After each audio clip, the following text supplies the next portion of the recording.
My name's John. I'm part of Ordsall Trust and I co-project manage the Archers for Agincourt project. My role as the project manager involved making sure that people's availability matched with the venue's availability and that everything that was done was kept to the correct historical period, and also to ensure that on the day everything ran smoothly. Hi, so I'm Joy and I've been working on the Heritage Lottery project, working with the children and the young people over a good few weeks now. What we wanted to concentrate on is traditional Tudor crafts and the materials that were around at that time. So looking at the use of wool, leather, wool and leather. Because basically, and quills of course for writing, because people are so used to going out and buying things, and if you want to write anything you use a laptop or maybe a felt pen. We then actually started going back in history and went back to typewriters and explained what a typewriter was for some of the young people, and then we went all the way back to writing with a quill, so actually using a feather to write with. And they actually had to do all their writing and all their drawing using a feather quill. I believe you also had some dancing involved in the work. Yes, yeah. Tell me a little bit about how that went down. That was absolutely brilliant because we did some traditional Tudor dance. And what was really interesting is talking to some of the young ones who actually wanted to listen to the Tudor music and do some rapping to it and some street dance to it. And the fact that the Tudor dance at that time in the courts would have been very sedate and very slow. So they really, really enjoyed feeling very regal, walking very slowly. And then as they learnt the moves, they then started choreographing the dances. So we had an absolute whale of a time.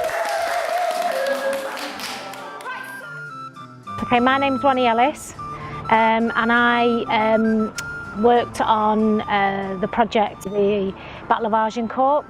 I worked on some workshops first, working with mainly children, although it was there for adults as well, giving them ideas of how to create their own street theatre and the kind of differences between doing street theatre, which is generally outside, to being in a fixed theatrical setting.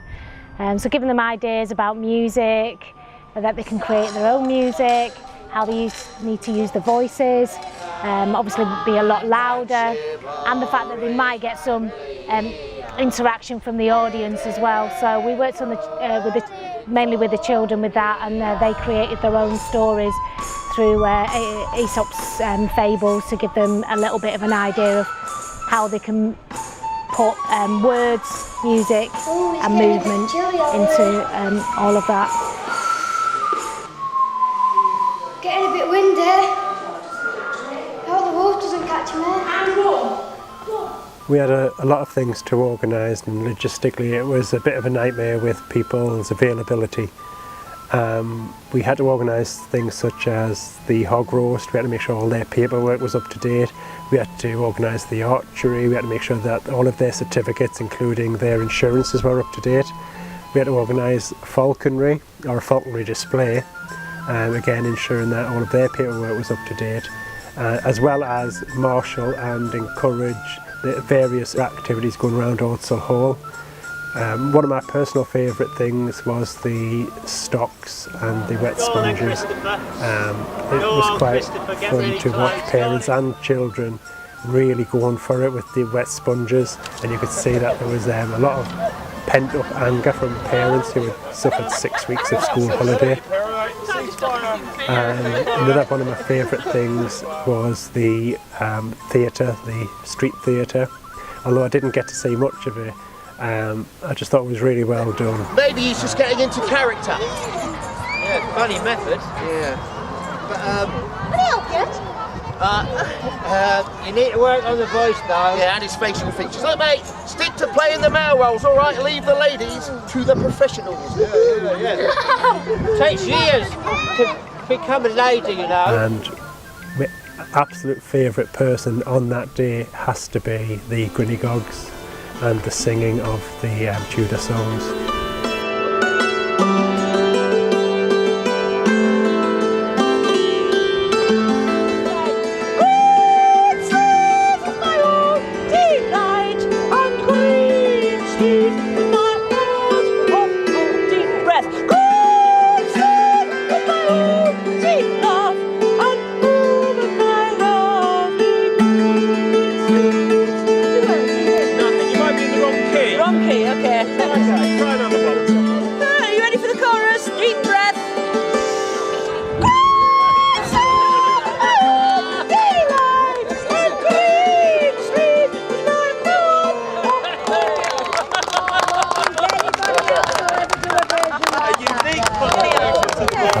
that they brought a lot of humour to it, as well as a lot of professionalism and a lot of musicality, and I would definitely go and see them again. So on the day of the event, myself and Julie, who'd also run some of the workshops, were working from a lovely canvas medieval style tent with some fantastic bunting around it to make the whole atmosphere brilliant, and working in the grounds of Ordsall Hall with all the tents and everybody in costume really gave a very good atmosphere of what it might have been like in Tudor times with people milling around the hall. So we did 3 performances throughout the day. The first one was more of an introduction of, you know, who we were, the revolting peasants, and hopefully give an overview of our characters. Then we came back, we did another one where we kind of introduced bits of historical information about King Henry and the battle, and we did a little piece around the story of Robin Hood. And then the third one was kind of reenacting the Battle of the Agincourt,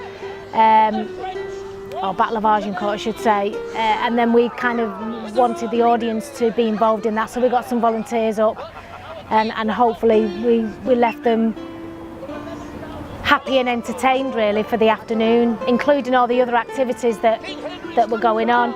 Really, with regards to kind of the highlight of the day, it was a great experience for me, because I'm actually from Ordsall originally, but I've not really lived there most of my life, and I've never been to Ordsall Hall. So for me it was lovely to see the building. Although I didn't get an opportunity to go in, it was more being just part of the whole event. But I will be taking my mum there very soon. In the meantime, we bid you adieu. Yeah, my name's Mike Scantlebury, and I was involved in helping set up Ordsall Trust back in 2006, I think it was. I've only been living in Salford since 1999. I originally come from down south, but I've found it very interesting living in Salford, and people are very adventurous. They like to try new things. So I was impressed by Agincourt Day, because I've never been to anything like that before, and I've certainly seen some things like the birds of prey, for instance. It was really good to be able to get up close and see the owls and the hawks. But I never realised they were so big, and it was amazing that we'd managed to get in touch with somebody who's quite local, lives just west of Salford, and they've got a kind of bird sanctuary, and people give them birds that have been rescued and have been abandoned and so on. And they had loads that they brought with them, and we had a good chat to them. That was fun, enjoyed that. We're called Wild Wings Birds of Prey, and we're a not-for-profit rescue centre. We work for conservation, rescue and rehabilitation of birds of prey, both captive bred and wild birds. And how has it been today? Brilliant. It's always really good here. Yeah, Lots of interest, and we've been giving people information on the history of birds of prey, on the falcons particularly, for how they brought food to the table in medieval times, and the falconry terminology that's used today. Right. Oh, give us an example. Well, people say if a man's got a woman under the thumb, which he never does, of course, but that's when you're holding your bird of prey and you have the jesses under the thumb to hold and control the bird. The Tudor workshops were all well attended. At Ordsall Hall we ran a series of craft sessions with Yaz Stevens, which were really well received.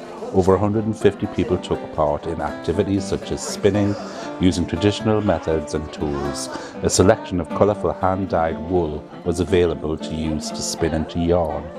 There were braiding demonstrations, teaching the children and adults to make their own friendship bracelets to take home with them.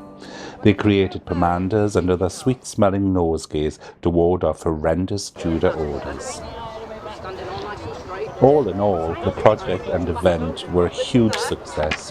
We received amazing positive feedback, with people wanting to pay for the activities and food. Ordsall Hall were really impressed with how well and professional everything was run, and were delighted that they received in excess of an extra 400 people to the hall itself, and are looking forward to working with Ordsall Trust again in the future.